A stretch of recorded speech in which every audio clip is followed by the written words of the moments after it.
Hey guys, it's John Colson here, and in today's video I want to talk to you about the Romanian deadlift exercise.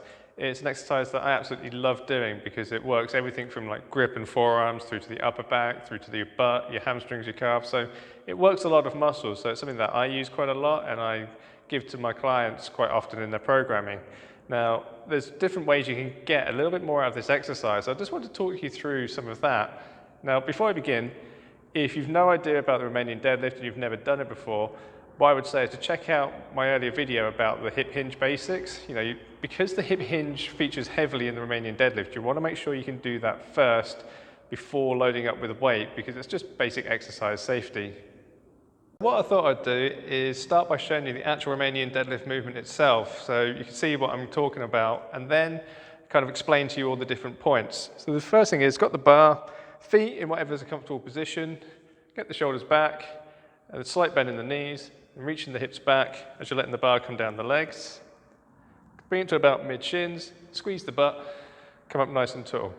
So driving the hips back, feel it in the hamstrings, coming up nice and tall. Okay, so you've seen the exercise, so now I'm just going to talk you through a couple of the points so you can try this and get a little bit more from the exercise.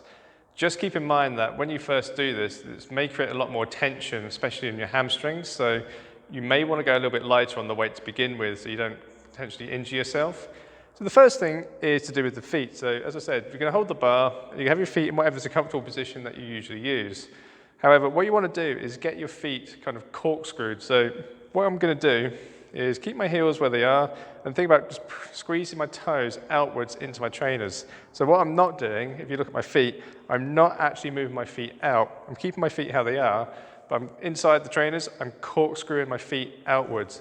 When you do that, you should feel your butt muscles actually tense up because it should be holding the tension there.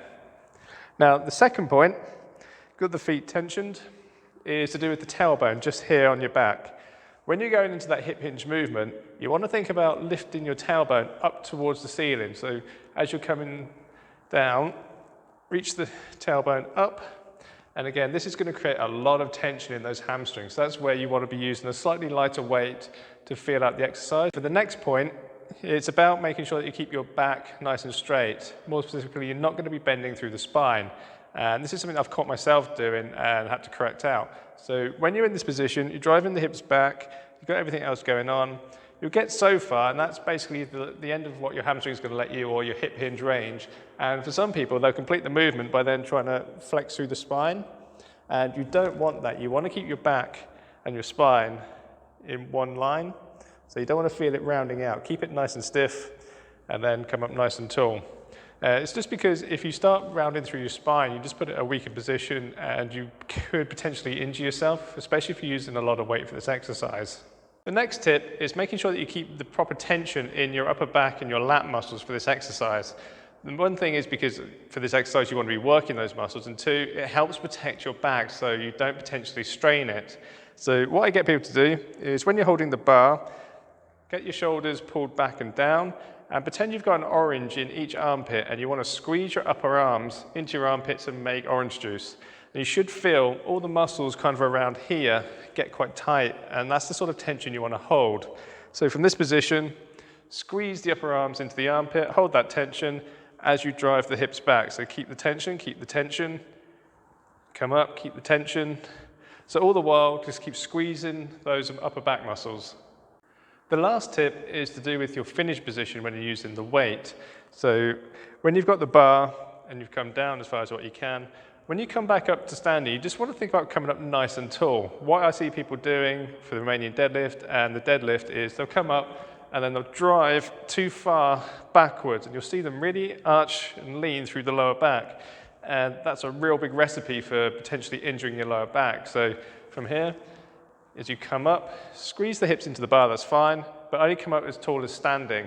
Don't be tempted to want to just lean back into it because you'll get no extra benefit from that. So I demonstrated the exercise earlier and I've talked you through the points, and now I'm just going to talk you through them as I actually do the exercise so you can see it all in motion. So for a start, I'm going to corkscrew my feet into my trainers, slight bend in the knees, and then keeping the back nice and tight, going to drive my hips back, reaching the tailbone up, coming down as far as I can without rounding my back, squeeze my butt, Come up to the standing, squeezing my hips slightly into the bar. So driving the hips back, reaching the tailbone up, coming as far as I can, squeezing up, hips into the bar, nice tall standing position. So there you have some tips to help you get a little bit more out of the Romanian deadlift movement whilst keeping yourself safe. So if you want to give it a try and you get stuck, you're more than welcome to drop me a message and I'll be more than happy to help.